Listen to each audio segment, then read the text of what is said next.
Suatu waktu, saya bersama satu orang personil dari satuan elit kepolisian ditugaskan untuk mencegat anggota kelompok kriminal bersenjata KKB yang melarikan diri setelah melakukan penyerangan terhadap patroli gabungan di Kabupaten Lanijaya.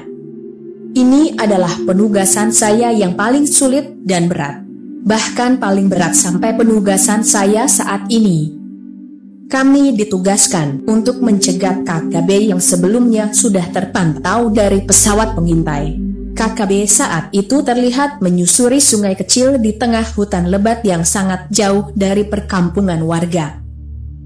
Untuk menuju lokasi tersebut, tidak ada cara lain selain dengan helikopter. Jarak lokasi dengan pos TNI Polri terdekat, lebih kurang 45 km. Hingga alat komunikasi hentalki saya yang cuma memiliki antena eksternal tidak akan dapat menjangkau pos terdekat. Pukul 21:15 WIT malam, kami berangkat ke lokasi dan diturunkan di atas pohon besar dan tinggi yang posisinya sudah direkam sebelumnya. Kami membawa perlengkapan, 2 pucuk senjata laras panjang, 1 pucuk pistol revolver, 2 buah kembang api lontar, 2 buah granat asap, bahan makanan berbentuk instan untuk 3 hari, dan lain sebagainya. Malam itu kami tetap berada di atas pohon menunggu sampai pagi.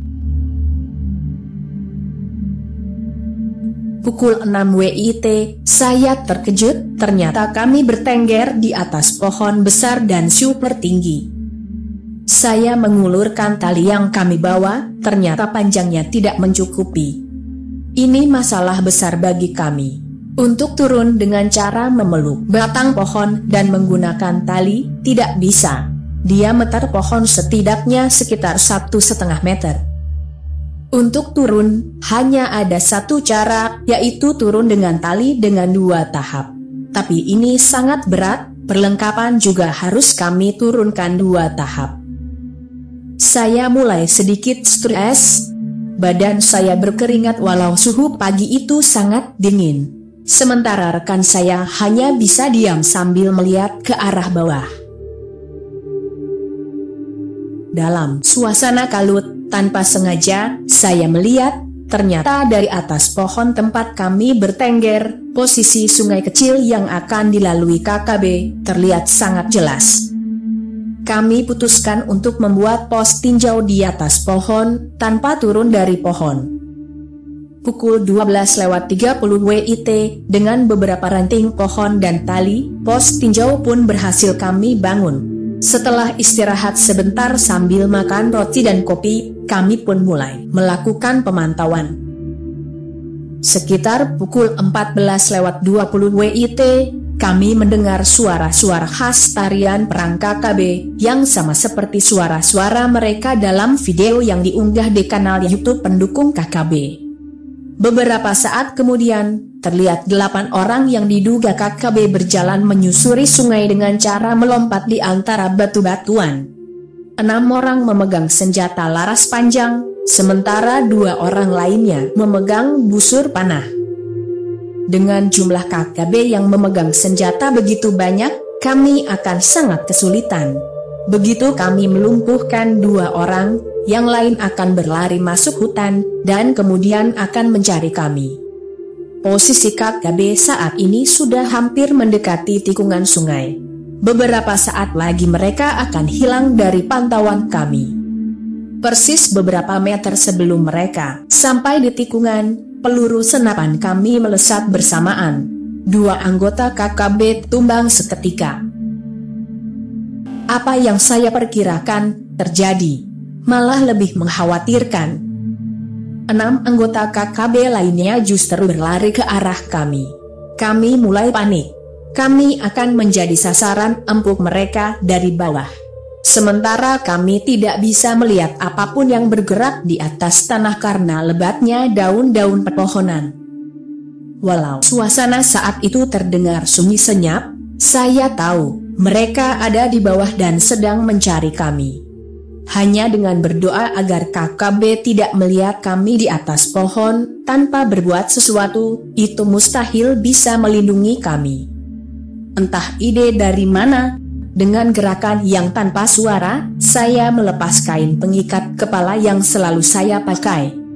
30 butir peluru SPR kaliber 12,7 mm, saya tumpuk di atas kain dengan dua arah yang saling berlawanan, dan saya satukan dengan ikatan kain.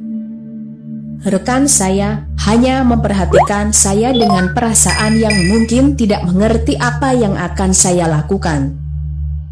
Kemudian, bungkusan tumpukan peluru saya ikatkan di ujung tali sisa dari pengikat pos tinjau. Secara perlahan-lahan saya turunkan sekitar 20 meter. Sekitar 10 menit kemudian, kami mendengar suara gesekan daun-daun kering di sebelah bawah. Walau tak terlihat, itu pertanda anggota KKB sudah sangat dekat dengan posisi kami. Kami semakin tegang. Saya tidak yakin betul apa yang akan saya lakukan ini akan berhasil. Tapi setidaknya saya harus berjuang sampai titik darah penghabisan. Saya tidak mau mati konyol dihabisi KKB di atas pohon. Senapan SPR-ku, saya arahkan ke bahagian tengah ikatan tumpukan peluru yang sudah menggantung. Suara gesekan daun-daun kering, bahkan suara setengah berbisik para anggota KKB sudah semakin jelas terdengar. Pada saat yang tepat, saya menembak tumpukan peluru. Suara menggelegar, layaknya bom TNT, menyeruak keras. 30 butir logam keras keluar dari selongsongnya dan berhamburan ke segala arah. Bahkan pohon tempat kami bertengger pun terasa berguncang. Kami tidak peduli suara jeritan dan nerangan manusia yang ada di bawah kami. Kami menghujani pepohonan di sekitar kami selama beberapa menit, sampai peluru tinggal satu box. Sampai pukul 17 WIT, kami hanya diam sambil mendengarkan suara-suara di sekitar kami. Pukul 21:15 WIT malam, kami mendengar suara helikopter. Sesuai rencana, hari ini helikopter hanya terbang mengitari lokasi untuk memantau. Sedang, untuk penjemputan, akan dilakukan 2 hari lagi. Namun, karena misi kami sudah selesai, saya berharap kami bisa keluar sesegera mungkin. Saya tak mau mencium bau amis 2 hari ke depan. Saya tarik pin kembang api lontar. 15 menit kemudian, kami sudah berada di atas helikopter. Saya berharap tidak akan pernah lagi mendapat tugas seperti ini.